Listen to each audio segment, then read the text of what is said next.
Здравствуйте! В эфире Пятого канала информационная программа «Новости», в студии Татьяна Маннова. Сегодня в выпуске. В преддверии сезона летних отпусков интинцы активно вакцинируются от коронавируса. Прививку сделали уже порядка 5000 жителей округа. Весело и дружно прошел главный праздник детства – День защиты детей. В интинских учреждениях образования и спорта открылись детские лагеря. Многодетная семья принимает слова поздравлений и благодарности от главы Республики Коми и мэра Инты за достойное воспитание детей, сохранение лучших семейных традиций и активную жизненную позицию. Борьба с коронавирусом и его серьезными последствиями продолжается. С начала пандемии в Республике Коми выявлено около 45 тысяч случаев заболевания COVID-19. Порядка 650 из общего числа зарегистрировано в Инте. Большинство человек выздоровело, но многие переболевшие ковидом пациенты нуждаются в реабилитации. Исполняющий обязанности министра здравоохранения Игорь Дягилев рассказал о методах восстановительного лечения после перенесенной коронавирусной инфекции. Где и как проходит постковидная реабилитация в Республике Коми? В Министерство здравоохранения часто приходят вопросы, как и где можно пройти реабилитацию после перенесенной ковид-инфекции. Прежде всего хочу сказать, что ковид протекает в разной форме. У кого-то совсем бессимптомно, у кого-то в легкой, средней, а у кого-то и в тяжелой форме. Порой наши пациенты находятся в реанимации.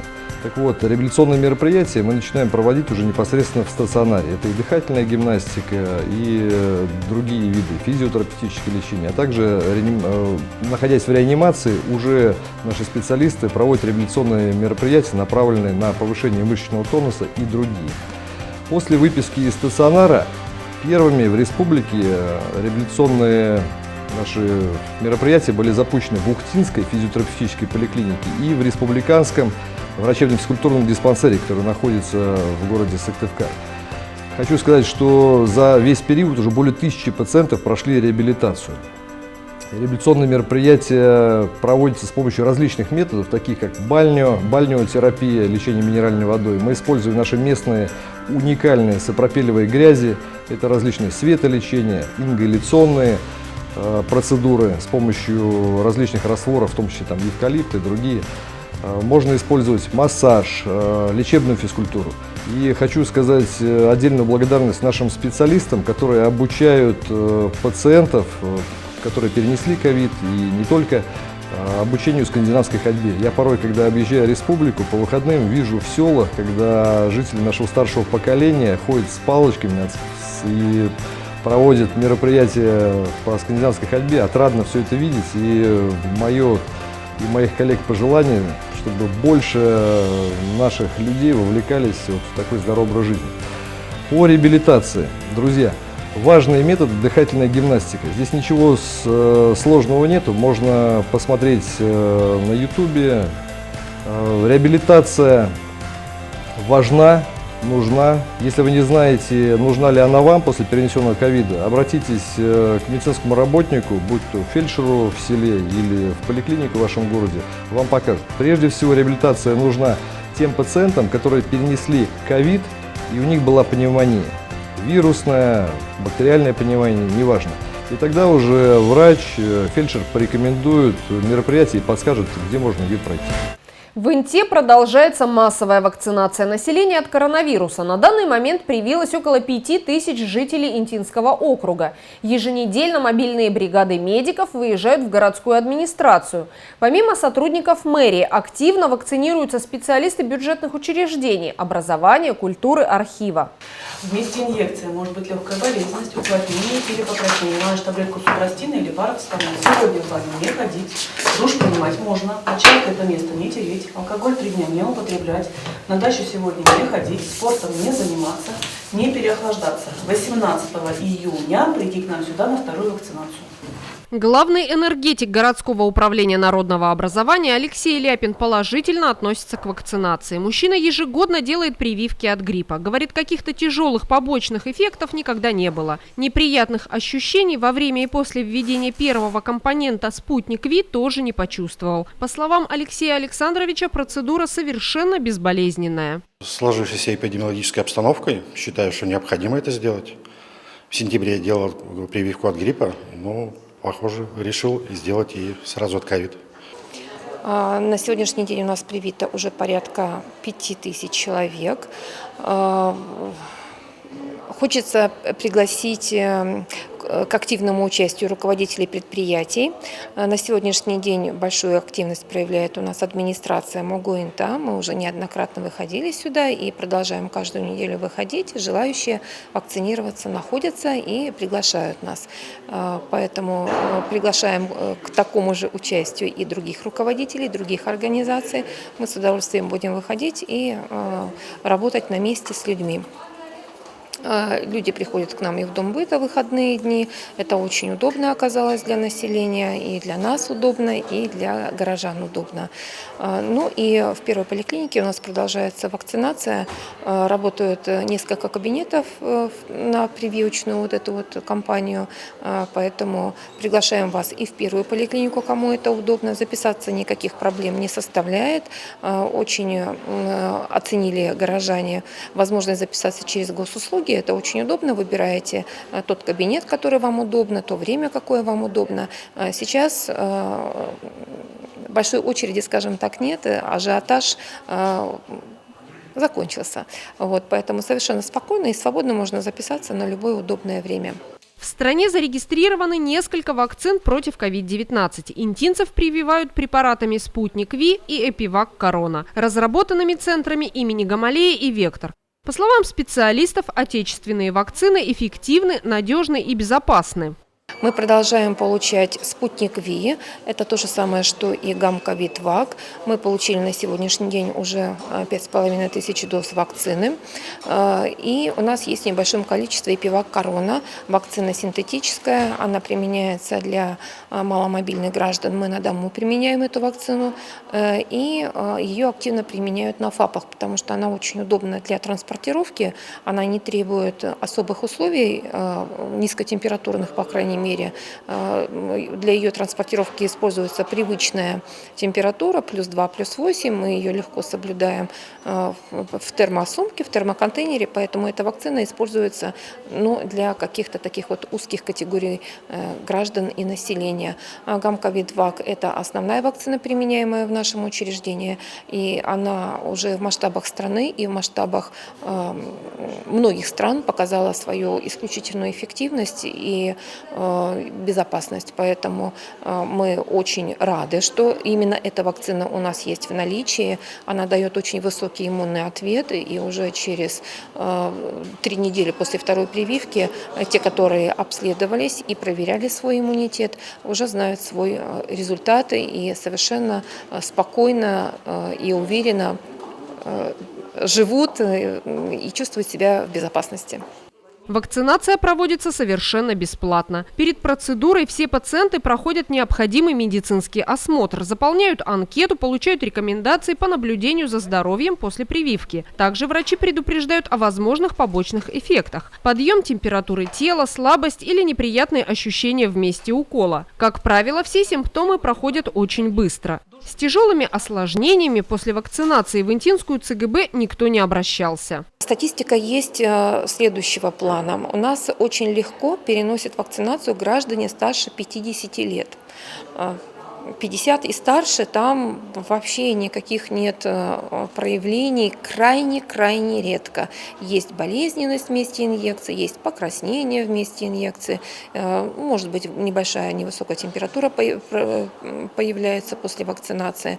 Ну а лица младше 50 лет, у них чаще проявляются нежелательные побочные проявления. Это и температура. Температура может быть как невысокая, так и до высоких цифр может подниматься, до 39 может подниматься, но она очень быстро нормализуется. И это гораздо менее неприятная ситуация, чем при заболевании, при самом настоящем заболевании ковидной инфекции. Может быть болезненность в месте инъекции, многие пациенты на это жалуются, но это тоже быстро проходящий такой вот неприятный симптом. Ну вот и все, собственно говоря. Интинские врачи приглашают всех жителей округа, кто еще не сделал прививку, на вакцинацию. При отсутствии медицинских противопоказаний прививку может сделать любой желающий старше 18 лет, кроме беременных и кормящих грудным молоком женщин. Все хронические заболевания, они являются абсолютным показанием к вакцинации, потому что любое имеющееся хроническое заболевание у человека, оно способствует как раз наиболее тяжелому течению ковидной инфекции. Поэтому, конечно, мы призываем именно хронических больных вакцинироваться и объясняем, разъясняем им о том, что именно их вот эти вот сложности в здоровье могут привести к непоправимым каким-то последствиям и к тяжелому течению болезней и к летальному исходу. Поэтому те хронические болезни, которые имеются в наличии, они являются абсолютным показанием. Не нужно бояться ни сахарного диабета, ни излишнего веса, ни бронхиальной астмы в анамнезе. Все это является показанием для того, чтобы защитить себя от ковидной инфекции.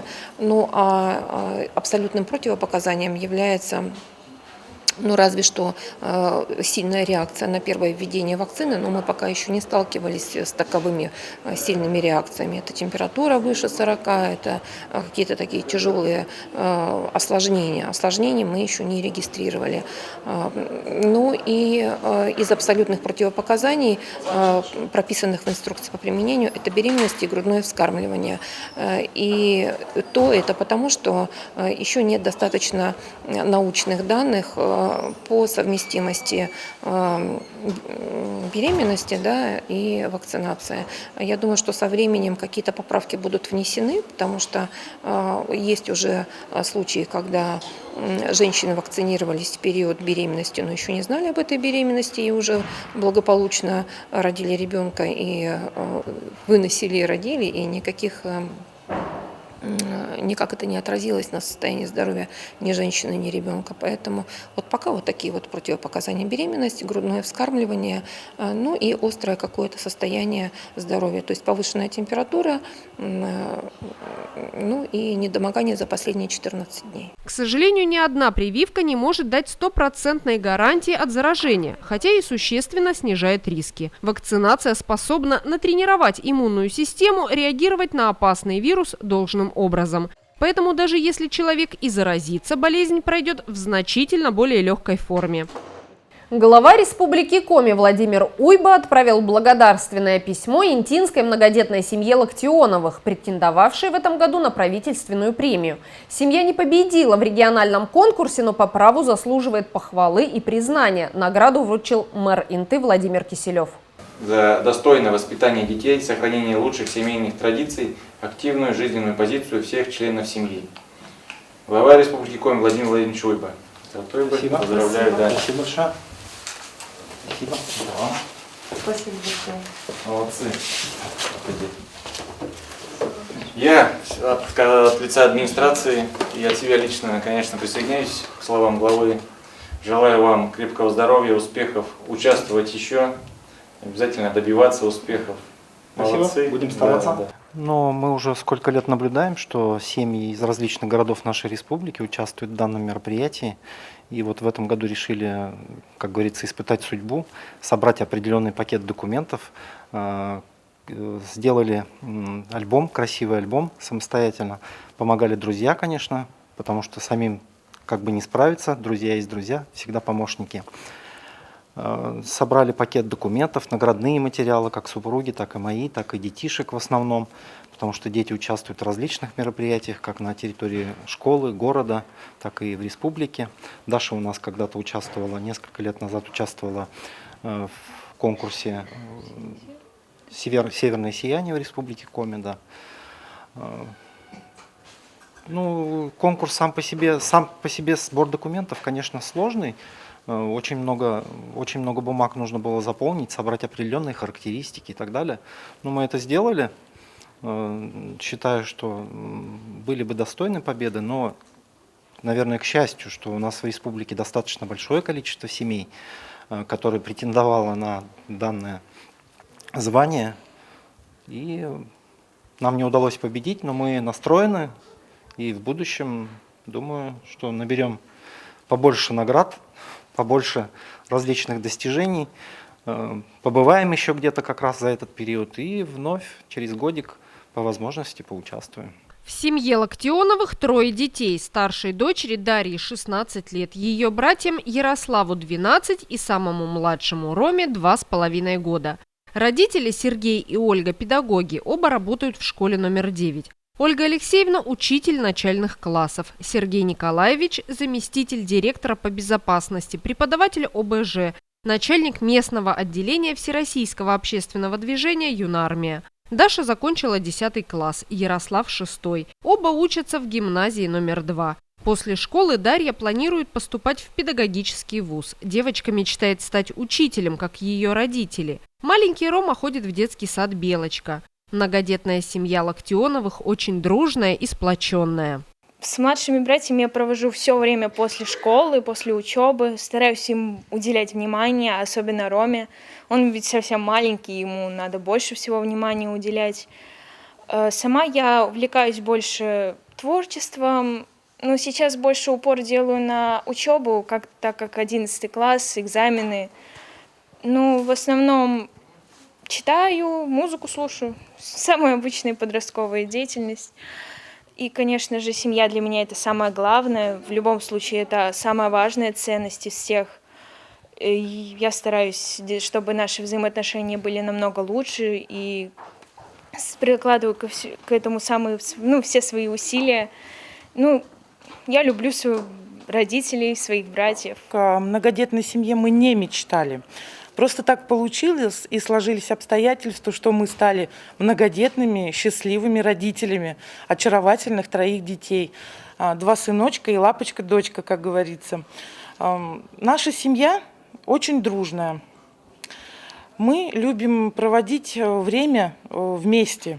Все важные вопросы мы решаем обычно за семейным столом, так можно сказать, обсуждаем бурно иногда. Всегда идем навстречу нашим детям, помогаем им, советом. Во всем, чем можем помочь, мы им помогаем. Наш маленький сынок Рома – это просто чудо, так можно сказать. И мы даже с супругом иногда задаем себе такой вопрос, что бы мы делали без него, если бы его не было. Сейчас взрослые уже подрастают. Да, это просто такое счастье наше. Свет в окошке. Дети уже подрастают. Доченька идет на следующий год 11 класс заканчивать. Поэтому дети вылетают из семьи, как птенцы. И я хочу всем родителям нашего города, всей страны сказать, что не надо бояться. Этого не надо бояться. Дети – это счастье. Поэтому желаю всем семейного счастья и процветания. Лето – самое любимое время всех детей. Это долгожданные каникулы, веселый и полезный для здоровья отдых, новые знакомства, много интересных занятий и приключений. Сегодня интинцы отметили Международный день защиты детей. В первый день лета на базе образовательных и спортивных учреждений торжественно открылись лагеря дневного пребывания. В спортивной школе «Юность» построение. 30 мальчишек и девчонок с нетерпением ждали этого дня. Впереди отличный, насыщенный яркими событиями и знакомствами отдых, который запомнится им на долгое время. Мы подготовили для вас очень интересную, разнообразную программу. У вас будет и бассейн, и соревнования. Поэтому я жду от вас вашего хорошего отзыва по окончанию лагеря. И хотел бы попросить вас очень, ребята, давайте уважать друг друга, уважать наших воспитателей, инструкторов и методистов. Выполняйте все их распоряжения, чтобы не было никаких случаев травматизма. 1 июня детские лагеря начали работать практически во всех образовательных организациях Интинского округа, в том числе в селах Петрунь и Абись. Традиционно одна оздоровительная площадка открылась в спортивной школе «Юность». Всего за 3 летних месяца лагеря посетят 565 школьников. 100 подростков записались в лагерь труда и отдыха, который ежегодно работает на базе Центра внешкольной работы.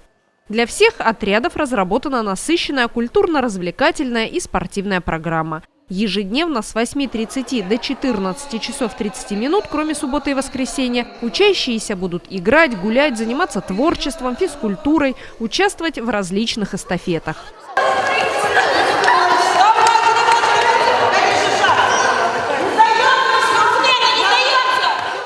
Мне кажется, в лагере проведу время хорошо. Очень долго ждал летних каникул, чтобы отдохнуть от школы. Мне нравится лагерь, потому что здесь я могу найти много друзей и отдохнуть. У меня тут родители работают. Мне очень нравятся наши воспитатели. В лагере очень нравится. Я в школе подустал, так долго ждал каникул, чтобы сюда пойти, поиграть, спортом позаниматься. И вот дождался наконец-то каникул. Интинские школьники проведут летние каникулы весело и с пользой. Для родителей организация таких лагерей – хорошее подспорье. Дети под присмотром накормлены, и для них организован интересный досуг. Во всех оздоровительных лагерях предусмотрено двухразовое питание, завтрак и обед. На базе спортивной школы «Юность» площадка с дневным пребыванием детей во время каникул работает ежегодно. С ребятами занимаются опытные инструкторы-методисты, тренеры. В этом летнем сезоне интинские мальчишки и девчонки традиционно примут участие в спартакиаде «Мы за спортивное лето». Находясь в стенах спортивной школы, невозможно не сделать акцент на спортивную подготовку. И вот в рамках этой спартакиады за спортивное лето проводятся мероприятия, которые, собственно, они проверяют подготовленность наших ребят на и ловкость, и быстроту, и умение владеть велосипедом и так далее и тому подобное. В этом году, несмотря на то, что все-таки у нас за окном лето, но погода достаточно прохладная, и это нам тоже играет в плюс, потому что у нас работает бассейн, и все ребята, которые посещают нашу спортивную площадку, а также ребята из других детских оздоровительных лагерей, могут воспользоваться услугой, акцией, скажем так, в рамках акции «Научись плавать», посетить наш плавательный бассейн. Естественно, мы не зацикливаемся только на спортивных мероприятиях. У нас будут мероприятия и развлекательные, и познавательные, и посещение пожарной части, и Интинского краеведческого музея. То есть по максимуму наша программа лагеря будет насыщена. Кроме этого, ребят ждут, для них это, наверное, крайне интересно, учебная тренировка на предмет обнаружения взрывного устройства или захвата заложников. Но это как определит уже руководство спортивной школы. Тем не менее, ребятам, наверное, придется почувствовать на себе вот такую эвакуацию, поучаствовать в ней и сделать для себя определенные выводы. Потому что все-таки спортивная площадка, она ставит перед собой еще и задачу воспитательную. Поэтому, я думаю, что нашим ребятам понравится. Лагерь на базе спортивной школы «Юность» всегда пользуется большой популярностью среди интинцев. Правда, в этом году будет работать только одна смена в июне, продолжительностью ровно 21 день. Это все, о чем мы хотели рассказать вам сегодня. Смотрите новости на 5 канале и будьте в курсе значимых событий Инты. Всего доброго и до свидания.